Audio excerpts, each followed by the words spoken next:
Olá a todos, Oxalá abençoe. Na última aula nós falamos dos fundamentos da Umbanda, né? E hoje eu quero falar como surgem as religiões. Tudo isso tirado do livro do Rubens Saraceni, né? Fundamentos doutrinários de Umbanda. Então vamos lá, como surgem as religiões? É importante todo mundo saber isso. Por mais que alguém possa achar um papo meio chato, cansativo, mas é importante saber, eu acho muito importante. Hoje, milhares de anos depois, poucos observam como surgiram as religiões, já com milhares de anos de existência, tais como judaísmo, hinduísmo, xamanismo, lamaísmo, budismo, cristianismo, islamismo, o culto dos orixás e etc. E isso sem contarmos as religiões já parcialmente extintas ou recolhidas, tais como egípcia, persa, greco-romana, nórdica, maia, asteca, inca, as indígenas, americanas, polinésias, africanas, indianas e asiáticas, e etc. Todas essas extintas, acabaram-se. Enfim, existem milhares de religiões em funcionamento, milhares já recolhidas ou extintas da face da terra, há milhares em franco encolhimento e milhares em expansão ou dando os seus primeiros passos. Todo dia surge uma nova religião em algum lugar da terra, e algumas prosperam rapidamente, alcançando destaque, outras encruam, fechando-se num limitado número de seguidores. Outras nascem, crescem, vivem e morrem em um curto espaço de tempo, desaparecendo completamente. Na maioria dos casos, o surgimento de uma nova religião deve-se à iniciativa de dissidentes de uma já existente, mas que não estava satisfazendo-os. Então, dissidentes são aquelas pessoas que desistem daquela religião, que não estão satisfeitas com aquela religião e acaba formando uma outra, vamos dizer assim, né? Isso que afirmamos é história e basta estudarem o surgimento de cada uma que também constatarão essa verdade. O cristianismo surgiu de uma dissidência do judaísmo, né? Os judeus desistiram do judaísmo e encontraram em Jesus o canalizador de suas insatisfações, né? E seu Messias. Então, assim, eles estavam insatisfeitos e começaram a seguir tudo que Jesus pregava, né? Vamos dizer. O islamismo surgiu da não aceitação da idolatria, então reinante na Arábia, e os dissidentes encontraram em Maomé o canalizador de suas insatisfações. O protestantismo surgiu da dissidência da Igreja Romana, e os dissidentes encontraram em Calvino o canalizador de suas insatisfações. Na Índia, o budismo surgiu da dissidência do hinduísmo, e os dissidentes encontraram em Siddhartha Gautama o canalizador de suas insatisfações. O espiritismo surgiu na França, com dissidentes que não aceitavam a intolerância e a proibição da Igreja Católica, do contato com os espíritos, e os dissidentes encontraram em Allan Kardec o canalizador de suas insatisfações. A Umbanda surgiu no Brasil com os espíritos e os médios insatisfeitos com os cultos afros de então e com o elitismo existente no espiritismo. Era muito elitizado, né? Era só para pessoas nobres, vamos dizer assim. Que não aceitavam a manifestação de espíritos de índios, escravos e mestiços, tidos como iletrados, ignorantes e pouco evoluídos, porque desconheciam ou não seguiam a doutrina cristã e religiões indígenas brasileiras, os caboclos índios, de nação africana, os preto-velhos, que assumiu uma forma própria de manifestação e comunicação com os espíritos, controlada e racional, também guardada por muitos descendentes de índios e de africanos que já conheciam algo sobre o assunto graças à existência dos cultos de pagelança, de macumba, de cabula, etc. Entendeu? que o substrato religioso necessário se mostrou aos fundadores da nova religião e agradou um grande número de pessoas já conhecedoras dos orixás, mas que não tinham à disposição um culto controlado e racional que lhes permitisse cultuá-los e deles receberem o auxílio e o amparo religioso, já em acordo com sua cultura e psicologia, influenciadas pelo cristianismo então vigente e predominante.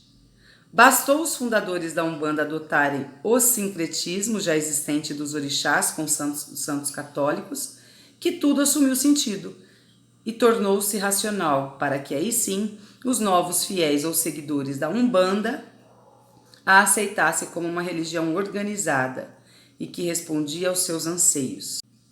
Eram médiums e já incorporavam ou eram possuídos à força pelos espíritos de índio e de negros, provavelmente já expulsos de outras seções espíritas, ou dos cultos de nação afro então existente.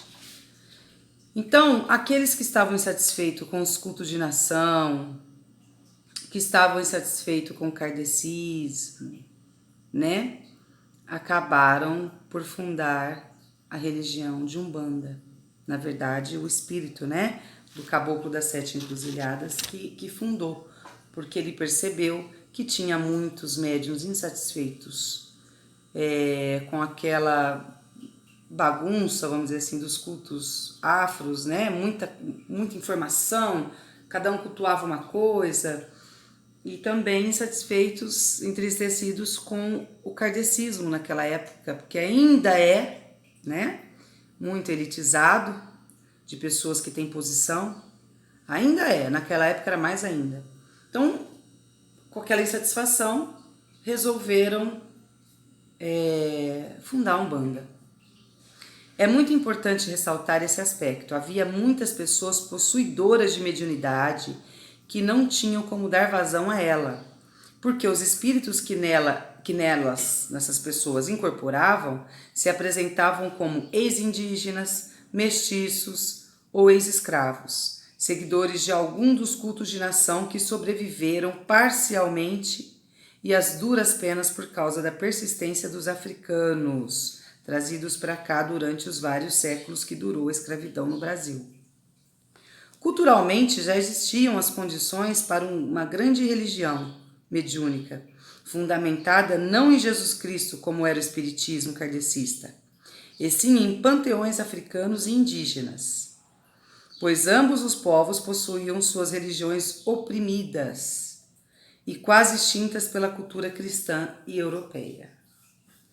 Muitos dos membros da elite procuravam às escondidas os benzedores de então e deles recebiam auxílio, sendo que em troca toleravam, entre aspas, né, certos centros de macumba, estabelecido em chácaras ou sítios mais afastados. Era tudo muito escondido, né? As pessoas ainda tinham muito receio, muito preconceito.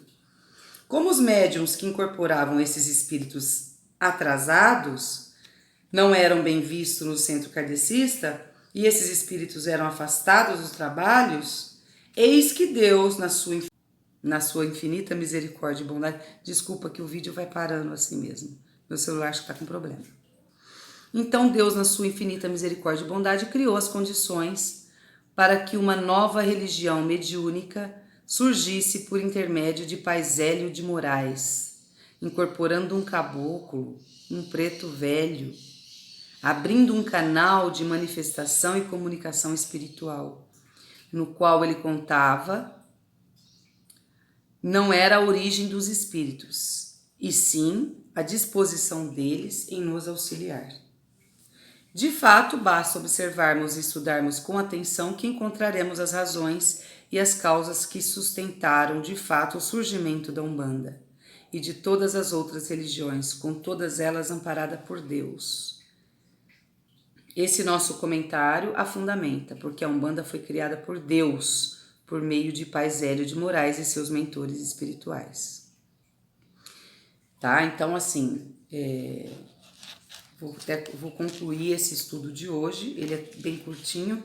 No próximo estudo nós vamos falar da fundamentação da palavra Umbanda. Mas esse estudo de hoje mostra pra gente aquilo que foi dito na primeira ou na segunda aula, que não existe religião pura. Toda religião nasce de outra religião que foi falida, né? E a nossa religião não fica atrás. Então ela vem dos kardecistas insatisfeitos, vem... Só um minutinho. Elas vêm dos kardecistas insatisfeitos, dos que cultuavam, faziam os cultos de nação, mas também não estava satisfeito com aquilo, estava tudo meio perdido demais. E aí nasceu a nossa Umbanda, a nossa amada Umbanda, tá? Então essa história é muito bacana todo mundo saber. Não existe religião pura. Todas elas têm aí um fundo de outras religiões. Tá bom? Então na próxima aula nós vamos falar sobre a palavra Umbanda, certo? Fundamentação da palavra Umbanda. Tá bom? Fiquem todos com Deus, que Oxalá abençoe a todos.